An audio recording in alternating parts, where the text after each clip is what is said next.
Laila, wanita berumur 30 tahun itu masih tak menyangka dengan apa yang dialaminya saat ini. Laki-laki alim yang sudah 3 tahun menikahinya telah tega bermain api di belakangnya. Dialah Rizwan. Laki-laki yang meminang Laila 3 tahun silam itu telah tega menghancurkan semuanya ketika kebahagiaan baru tercipta. Sungguh tak adil memang ketika kesetiaan dibalas dengan dusta. Perih, hancur, hanya air mata yang terus-menerus ia tumpahkan. Otak yang mulai tak stabil seringkali menggoyahkan imannya. Dulu, rumah tangga Laila dan Rizwan begitu bahagia, hingga pada pertengahan bulan Oktober, Rizwan dengan tega menggandeng seorang wanita lain. Dengan terang-terangan Rizwan memperkenalkan Rahma pada Laila. Bisa dibayangkan betapa hancurnya hati Laila, apalagi dia sekarang sedang hamil tua. Sebenarnya Rizwan ingin menceraikan Laila sejak menjalin asmara dengan Rahma. Tapi karena kondisi istrinya yang sedang hamil, mau tak mau harus menunggu proses kelahiran, baru bisa menceraikan Laila. Akhirnya waktu yang ditunggu-tunggu itu pun tiba. Bayi lucu buah hati cinta Rizwan dan Laila telah lahir. Meski bayi mungil itu sudah hadir di dunia, Rizwan masih bersikukuh untuk menceraikan Laila. Cintanya pada Rahma sudah membutakan segalanya, bahkan pada darah dagingnya sendiri. 3 bulan pun berlalu. Akhirnya Rizwan benar-benar menjatuhkan talak pada Laila. Laila yang sudah menahan rasa sakitnya sejak lama, akhirnya dia pun menyerah dan mengikhlaskan Rizwan pada wanita lain. Dengan satu syarat, Rizwan harus membawa serta bayinya. Berharap kelak Rahma bisa merawat anaknya seperti anaknya sendiri. Keputusan yang diambil Laila itu bahkan tanpa alasan. Dia terlalu cerdik untuk menyusun sebuah rencana. Laila tahu Rahma wanita manja tak akan sanggup merawat bayinya karena dia bukan anaknya sendiri.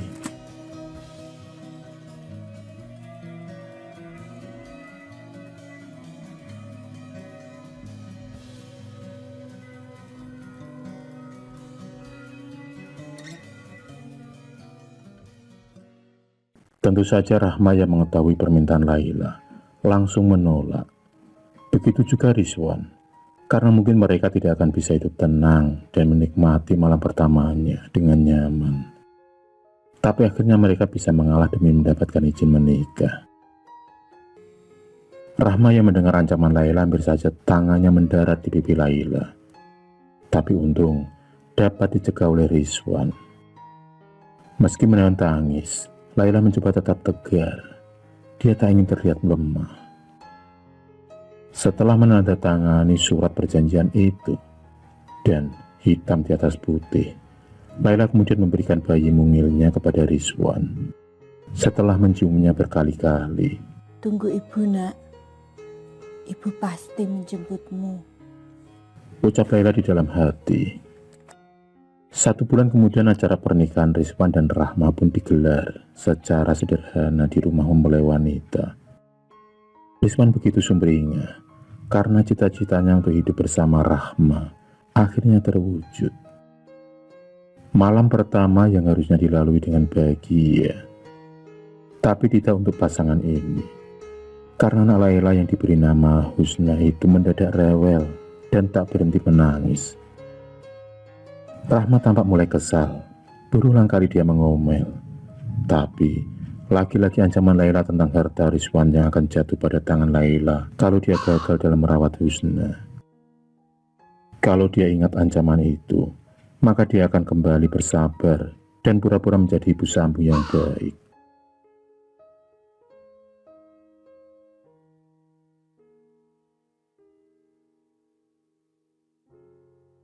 Tepat pada jam 3 dini hari, akhirnya Husna kecil bisa tenang dan dapat tidur dengan pulasnya. Setelah dirasa waktunya sudah tepat, kini giliran Rizwan yang memanjakan Rahma dengan belayannya.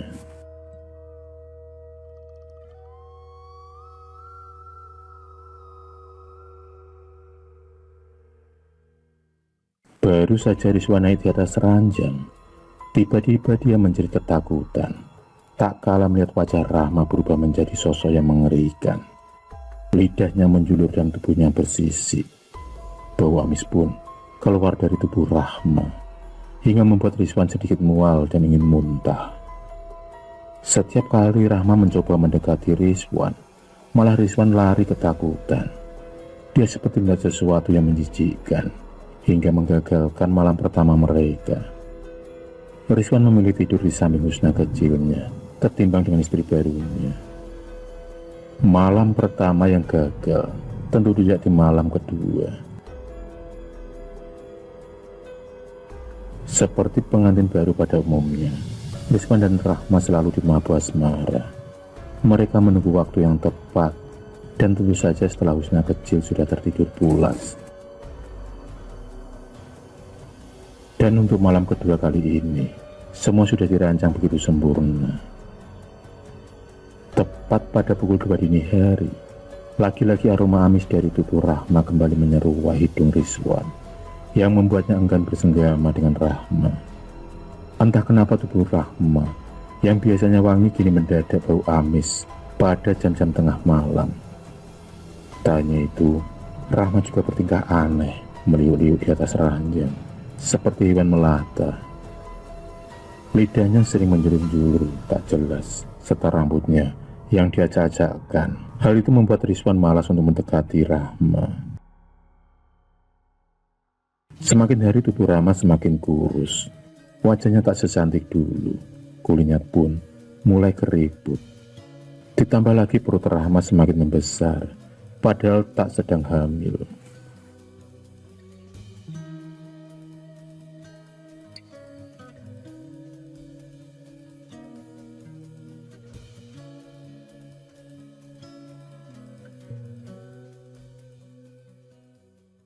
Berbulan-bulan Rahma sakit dan hanya bisa berbaring di atas tempat tidur.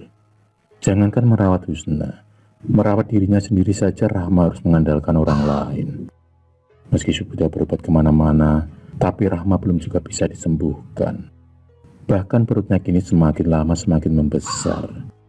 Dan yang paling parah lagi, alat kelamin Rahma mengeluarkan bau busuk yang begitu menyengat, hingga mendatangkan hewan lalat keluar masuk kamarnya. Kulit putih yang dia banggakan kini penuh dengan pinjul-pinjul bernanah dan mengeluarkan darah. Sementara itu Rizwan juga kebingungan. Di dalam keterpurukannya itu, ada seorang temannya yang memberi saran agar Rahma dibawa ke sebuah pondok alternatif. Karena dia tahu penyakit Rahma bukan dari dunia medis, melainkan dari dunia mistis. Sebagai manusia, Rizwan hanya bisa berikhtiar dan berusaha, dan untuk selebihnya dia serahkan pada Allah Subhanahu wa Ta'ala. Butuh waktu panjang untuk bisa menuju ke pondok pengobatan tersebut, karena harus melalui prosedur dan panjangnya antrean. Dan akhirnya setelah 2 bulan lamanya menunggu, tibalah giliran Rahma mencoba keberuntungan. Seorang ustazah dengan sopan menyapa Rahma. Tangannya tampak memutar-mutar tasbih dengan mulut yang terus melantunkan doa-doa. Dipijitnya jempol kaki Rahma, lalu menarik tangannya seperti menarik sesuatu dari ubun-ubun Rahma. Berulang kali ustazah itu memejamkan matanya sambil menggeleng-gelengkan kepalanya. Siapa yang kamu sakiti sampai tega mencelakaimu seperti ini, Nduk?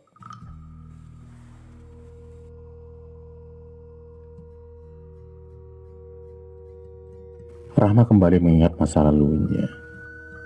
Tiba-tiba otaknya tertuju pada Laila, wanita yang telah ia rebut suaminya. Air matanya pun menetes. Ada penyesalan di dalamnya.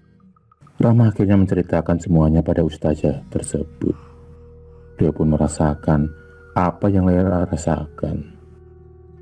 Proses penyembuhan butuh perjuangan, karena sanad yang dikirimkan untuk Rahma begitu bandel. Dan karenanya siluman yang sudah dimasukkan pada tubuhnya.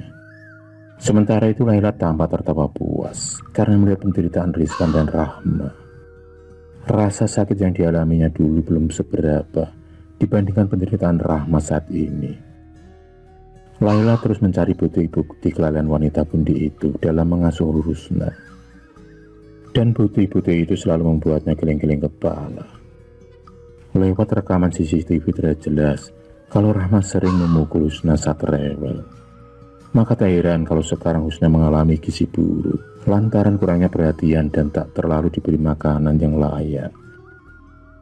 Laila mengatur strategi dan ini adalah waktu yang tepat untuk merebut kembali Husna serta seluruh harta Rizwan. Dengan membawa surat perjanjian itu, Laila kemudian menuju pengadilan. Dia kemudian menyerahkan bukti-bukti kelalaian Rahma dalam mengasuh Husna. Akhirnya pengadilan pun mengabulkan ajuan dari Laila. Hak asuh anak jatuh ke tangannya kembali, beserta seluruh harta Rizwan. Rizwan yang mengetahui hal itu tak bisa berbuat apa-apa. Pengobatan Rahma sudah cukup menguras dompet dan emosi. Santet itu akhirnya bisa lenyap setelah berbagai proses pengobatan. Laila akhirnya menerima dengan ikhlas kalau suaminya sudah bukan miliknya lagi, dan dia lebih fokus pada anak semata wayangnya, yaitu Husna.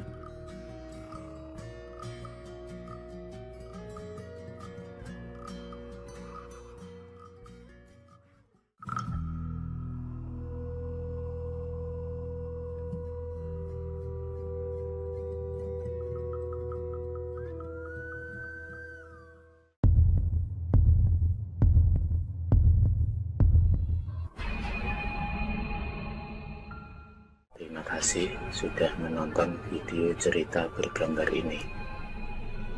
Klik subscribe untuk terus berlangganan video-video cerita bergambar selanjutnya. Semangat berkarya.